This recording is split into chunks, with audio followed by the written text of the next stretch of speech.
வணக்கம் நண்பர்களே, நம் பதிவு பிடித்திருந்தால் லைக் பண்ணுங்கள், ஷேர் பண்ணுங்கள், சப்ஸ்கிரைப் பண்ணுங்கள்.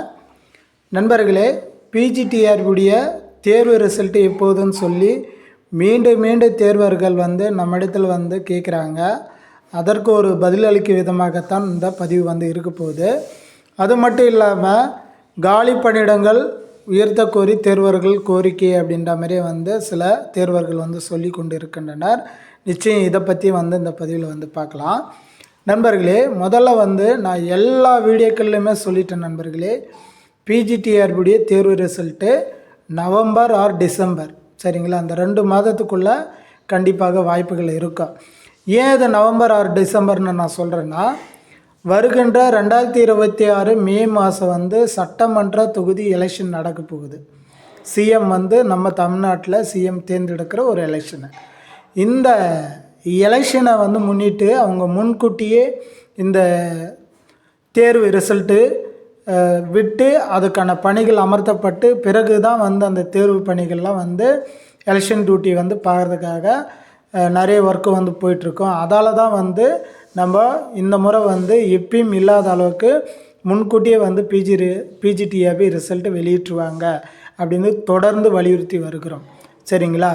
நம் தேர்வர்களுக்கு சொல்லிக்கொள்வது ஒன்று தான், நிச்சயம் நவம்பர் ஆர் டிசம்பரில் தேர்வு ரிசல்ட்டு பிஜிடிஆர்பியுடைய தேர்வு ரிசல்ட்டு நிச்சயம் விட்டுருவாங்க. அதில் எந்த வித சந்தேகமும் வேண்டாம். அதேமாதிரி இந்த முறை காலி பணியிடங்கள் குறைவாக இருக்கிறது அப்படின்ற மாதிரி தேர்வர்கள் நம்ம தமிழக அரசுக்கு கோரிக்கை வைக்கின்றனர். நிச்சயம் அவங்க அந்த காலி பணியிடங்கள் எண்ணிக்கை அதிகரிக்க அப்படின்ற ஒரு டைம் இருந்துச்சுன்னா கண்டிப்பாக அதிகரிப்பாங்க. ஏன்னா அது அவங்க கொள்கை முடிவு, சரிங்களா? நம்ம எதுவும் தலையிட முடியாது. அரசாங்கமே நினைத்து சரி இன்னும் கொஞ்சம் காலி பணியிடங்கள் அதிகரிக்கலாம் அப்படின்னு சொல்லி அவங்க அதிகாரப்பூர்வமாக அறிவிப்பு வெளியிட்டாங்கன்னா நிச்சயம் நம்பலாம். மற்றபடி இந்த சோஷியல் மீடியாவில் வருது, வாட்ஸ்அப்பில் வருது, இதில் கண்டிப்பாக அது ஏற்றுக்கொள்ளப்படாது. அதிகாரப்பூர்வமாக கவர்மெண்ட்டே காலி பணியிடங்கள் அதிகரிப்பு அப்படின்னு சொல்லி சொன்னாங்கன்னா நம்புங்க தேர்வர்களே, மற்றபடி வேறு இது இல்லை. ஆனால் இருந்தாலும் நம்ம எக்ஸாம் முடிச்சுட்டு தேர்வுக்காக ரிசல்ட்டுக்காக வெயிட் பண்ணிகிட்ருக்கோம். நாமளும் தமிழக அரசுக்கு கோரிக்கை வைக்கலாம். அவங்களும் என்ன தான் பண்ணுறாங்கன்னு பார்க்கலாம். ஏன்னா கொஞ்சம் காலி பணியிடங்கள் எண்ணிக்கை அதிகரித்தா கூட கீழே இருக்கிறவங்க கண்டிப்பாக மேலே போகிறதுக்கான வாய்ப்புகள் மிக பிரகாசமாக இருக்கும். எனவே நாமளும் நம் சேனல் சார்பாகவும் தமிழக அரசுக்கு கோரிக்கை வைக்கலாம், சரிங்களா? ஏன்னா ரொம்ப இது ஒரு வாழ்க்கை பிரச்சனை.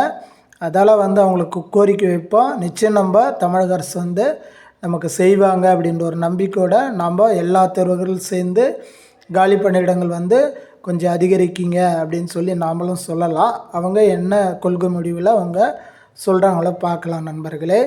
மற்றபடி இதில் 2 விஷயந்தான். ஒன்று தேர்வு ரிசல்ட்டு பிஜிடிஆர்பி தேர்வு ரிசல்ட்டு பார்த்திங்கன்னா நவம்பர் ஆர் டிசம்பரில் இருக்க வாய்ப்பு இருக்குது, சரிங்களா? 2வது காலி பணியிடங்கள் இது வரைக்கும் யாரும் அதிகாரப்பூர்வமாக சொல்லலை.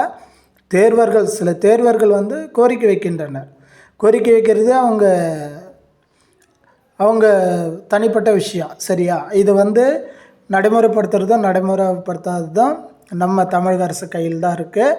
அவங்க என்ன கொள்கை முடிவில் நமக்கு சொல்கிறாங்களோ அதை நம்ம பார்த்துக்க வேண்டியதுதான். மற்றபடி இந்த பதிவில் வேறு விஷயம் எதுவும் இல்லை. மீண்டும் அடுத்த ஒரு அப்டேட்டில் நான் உங்களை சந்திக்கிறேன் நண்பர்களே. நன்றி, வணக்கம்.